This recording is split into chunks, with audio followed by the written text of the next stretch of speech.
Hey everyone, today we're diving into a popular travel question: Skyscanner versus Google Flights. Which platform is better for finding cheap flights in 2025?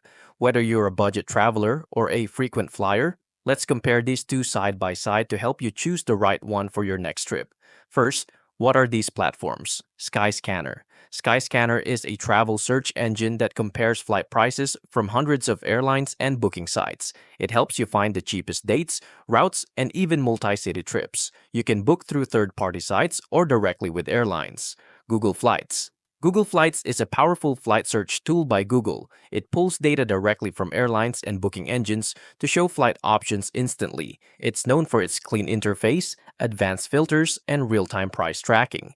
Second, pros and cons. Skyscanner Pros. Great for exploring cheapest days and flexible destinations. Finds deals across budget and full-service airlines. Mobile app and desktop versions are easy to use. Multi-city and everywhere search options. Skyscanner Cons. Doesn't always show real-time prices, sometimes redirected to outdated deals. Booking is through third-party sites, not directly on Skyscanner.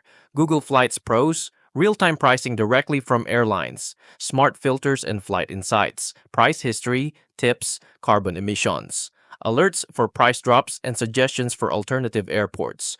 Book directly with the airline, no third-party redirects. Google Flights. Cons. Limited options for some budget carriers and international flights. Doesn't offer full vacation packages, like hotels or cars bundled with flights. Now the question, which one should you use? Use Skyscanner if you're looking for flexible search options, including cheapest month, multi-city itineraries, and want to compare multiple budget and international sites in one go.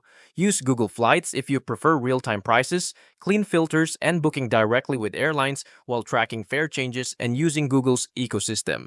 If this guide helped you make a decision, please like and subscribe, and I'll see you in the next one.